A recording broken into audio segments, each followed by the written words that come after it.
اپنی اصل جو مقصد ہے نا، پرپز ہے لائف کا، اس کو آئیڈیالوجی اس کو نہ بھولیں کہ میرا اس کائنات میں کیا مقام ہے، میرا آغاز کیا ہے اور میرا انجام کیا ہونا ہے.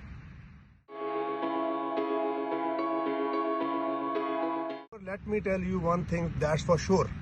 Through my own personal experience and the transformation I have been bestowed upon with the grace of Allah, that life without bigger purpose is a meaningless thing to do. You know, because جب آپ زندگی میں کوئی bigger purpose نہیں رکھتے نا، تو پھر آپ انویریبلی چھوٹی چھوٹی چیزوں کو اپنی لائف کا پرپز بنا لیتے ہیں. And you start running, chasing happiness and excitement without any purpose.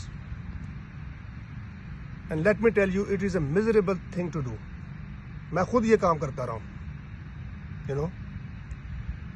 تو جب ہم قرآن مجید پڑھتے ہیں, we engage ourselves کہ ہمیں ہمارے جو ایگزسٹینشل کویسچنز ہیں ان کا جواب ملتا ہے, ہمارے شعوری ایمان میں اضافہ ہوتا ہے.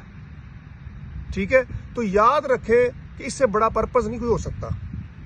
اور پرپز کی ایک زبردست چیز یہ ہے, اس کی بائی پروڈکٹ جو ہے نا وہ ہے ہیپینس, اصل خوشی یا ہیپینس, جس کے بارے میں اللہ تعالیٰ سورہ یونس کی آیت نمبر 58 میں فرماتے ہیں, قل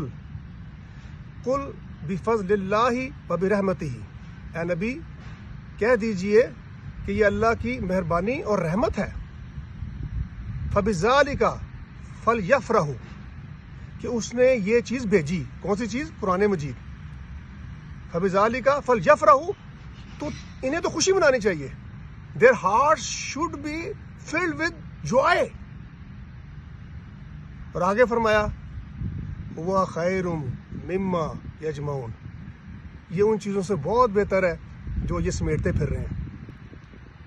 یہ ان میں ایکسائٹمنٹ اور ہیپینس کی چیزوں کی بات کر رہا ہوں جو وداؤٹ پرپز ہیں آپ کی لائف میں.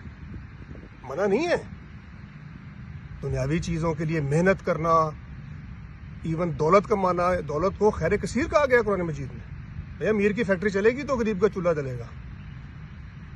تو لیکن اپنی اصل جو مقصد ہے نا, پرپز ہے لائف کا, اس کو آئیڈیالوجی اس کو نہ بھولیں کہ میرا اس کائنات میں کیا مقام ہے, میرا آغاز کیا ہے اور میرا انجام کیا ہونا ہے. تو یہ اس آئیڈیالوجی کا جب آپ کو جواب مل جائے گا نا, تو پھر میں بتا لوں, پھر اصل جو ہے وہ ہے. Thank you.